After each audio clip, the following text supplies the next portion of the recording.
this is how I see it, right? We always talk about adjusting your habits into a maintainable lifestyle, right? Even when we're talking about fitness, we're talking about finance. You adjust your habits to maintain a lifestyle. The problem with people taking the shortcut, aka taking a drug for the unintended use, to get one of the side effects, is they don't change their habits to maintain the lifestyle. And it's like that for anything. When you go out and get liposuction, you don't change your habits to then maintain the lifestyle.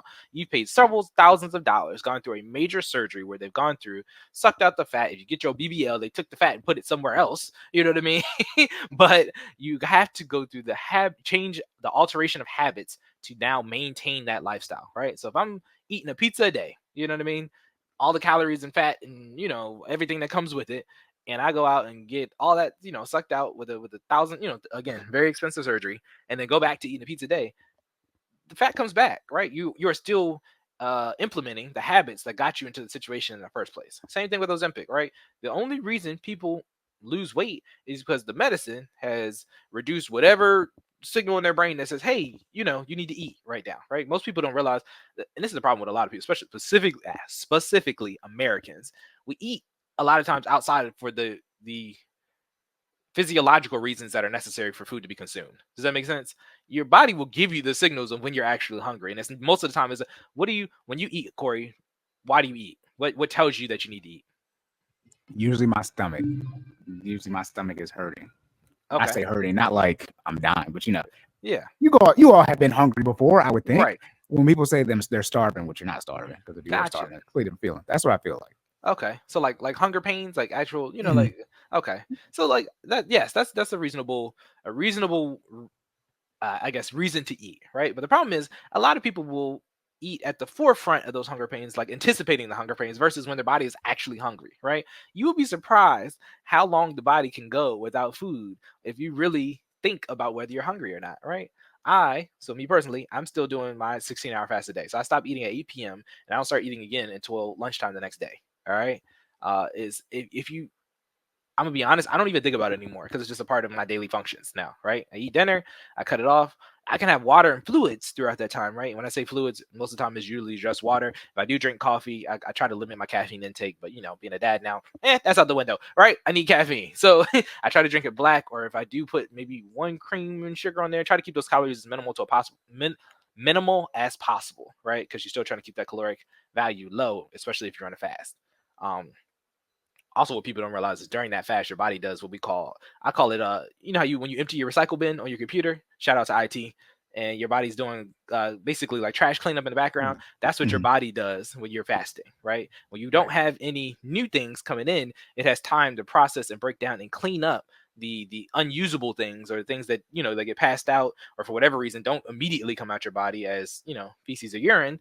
You know what I mean? Your body has the ability to then pick up that remainder of those things and then try to excrete it out your body, whether it's via sweat or whether, again, it tries to resend it back down the chute as, feces or urine, right?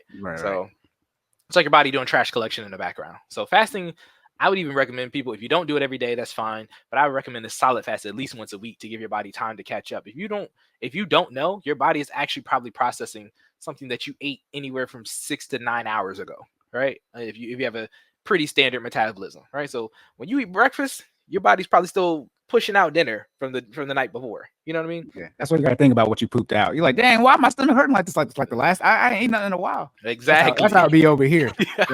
I mean, like, dang, when the last time I ate this? Now, if you're again, what I was gonna say. So when you have these side effects, when something about like nausea, diarrhea, things like that, that's your body like, oh, we just got something. We need to take this out immediately because your body, in short, is rejecting it. And so that's how like when you're allergic to something, things like that, your body, in short, like if you get a cut, the reason you bleed is because your blood, the white T cells are going there to repair. I don't know. Let me not get too deep into it. But your body, I'm on Jordan's side of the house. Your blood is going to fix you. That's actually why you can end up bleeding out, because there's blood that's supposed to help you repair itself, and that's where it's going to do that to that injury right away. Same thing when you got diarrhea or anything. You take something and you're allergic to, like for me, like I'm lactose intolerant. So if I do like too much, like dairy, like 2% milk, if I do 2% milk, I can't do anything like for the next day. And when I say anything, like I cannot leave the house. So if I have to go to like on Sunday night, because I go to work on Monday and Wednesday. So Sunday night and Tuesday night, if I were to drink dairy, I might as well just call off work, because I'm gonna be in the bathroom the whole day, because my body's just pushing it out, and it's coming out the way y'all think it's coming out, and it's all liquid. It's not even solid. That just shows how much my body's like, look, it's got to go. Yeah. That's why like if you throw up, if you start throwing up, which is like nausea, usually get nausea. If you throwing up is like, your body's like, I don't even know what you thought. I don't know what you thought it was. Outside of being pregnant, that's about the only time where your body's, throwing up to get whatever's in there out of there. You're pregnant ladies, you gotta wait 9 months, nigga. you gotta give birth, unfortunately, to solve that problem. The symptoms, by the way, for those who don't know, they pretty much go away instantaneously. Yeah. Yeah. So I don't know, or do I know? Maybe I'll identify as someone who would know. Anyways. Hey, look, be careful. But no, all that to say.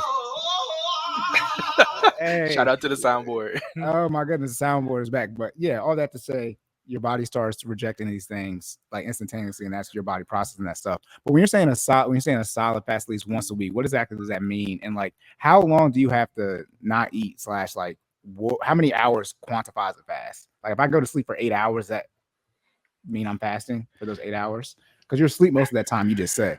Yes and no, right? So this is where you get into kind of opinion versus what science is, right? I feel like fast definitely varies from person to person, and I can tell you this from personal experience because my wife and I both fast, but we fast at different intervals, right? Fast for me, for her, it's my 16-hour fast for Fia is for my wife. People who don't know Fia, shout out to her. Is undoable, right? She doesn't do 16-hour fast. She will end up with a headache. She'll be caught up in the fetal position. That's too long for her, right? That being said, she is also consuming a significantly less amount of calories on a daily basis. You know what I mean? I'm a male. She's a female. I'm a bigger person. We're both active, but I would like to think because there's more of me moving throughout workouts and I'm burning more calories, right? Throughout the day, she's burning as many as her body will allow her to do during, for her based off her size and height and weight. You know what I mean? So she cannot wait. Saying all to say, she cannot make it through a 16-hour fast. She could if she put her mind to it, but that's not comfortable for her, right? That's not feasible for her lifestyle, maintainable. So she does anywhere from like a 12 to maybe 13, right? So she'll stop eating at 8 p.m. By breakfast time, 8 a.m., right? She's getting her coffee, a little bagel. She's good to go, right? For me, because I eat less often, but when I do eat, I probably eat more sustainable meals, right? So perfect example, my first time eating today was 3 p.m. So I was well past my 16 hours, right? But I had cooked spaghetti last night with turkey. So I had spaghetti and then a piece of garlic bread, right? And it was a pretty nice size bowl, you know what I mean? So probably, we talking about serving size, I would say probably a minimum of 2 serving sizes, because a cup, for people who don't know, a cup of pasta is a serving size. So probably a minimum of 2 cups, a nice scoop, or I would say at least another cup of turkey, which with the sauce on it, you know what I mean? So probably anywhere from 35 to 40 grams of protein, and then 2 pieces of garlic bread. So if you had the Pepperidge Farm garlic bread before that comes in where you can split it in half, at least probably a quarter of one of those pieces, right? So saying all to say that probably was about 1,000 calories easily, you know what I mean? So less meals, bigger meals sustain me longer, right? So saying all to say, fasts are up to the individual, right? If you should feel like, however, that you are going without food, and that's kind of how I say people should gauge it, right? So if 8 hours works for you and you feel like you're starving after 8 hours because you're a person who snacks all day, again, I have a client who is just a snacker, right? They don't really eat substantial meals. They eat a lot of 100, 200 calorie snacks throughout the day because they're always on the move, right? Cool. So fasting for you might be 5-6 hours because you're only eating, granola bars and the 100 calorie to go protein snack packs and maybe a protein shake or a smoothie. Fasting for you for 16 hours might not be doable, right? For others, if you might be laying it out, and some people might be eating, 2-3 chicken breasts with several cups of rice and vegetables, and that might be 2,000 calories in one sitting, right? You might be able to get away with 16, 18, 24-hour fast. When we start talking about let me make sure I say it right, autophagy, which is that self-cleaning process I was talking about, the trash collection in the body, I believe, I stated this word earlier, but I believe it's a minimum of a 24-hour to really get peak autophagy results, right? So if I was going to go for it, like on a consistent basis, I usually do my fast on like my off day. So shout out to the government. I work 10s. I'm off on Fridays, right? So I would start my fast on Thursday tonight at 8 p.m. and then go into Friday and probably won't eat until tomorrow night, right? That saying, I'll eat something solid, to make sure that I start that fast off right. But that gives me 24 hours for my body to process anything I've eaten on Thursday, right? Not give it anything new. Obviously, water. Please don't go without water. Got to have water throughout your fast. Shout out to my gallon. It's downstairs at the moment, but I do got some water here. But I try to consume a minimum at least a half gallon a day. I have a gallon water bottle, but I try to drink at least half of that, right? So stay on your water and allow your body to push out, again, the things that it's not using. So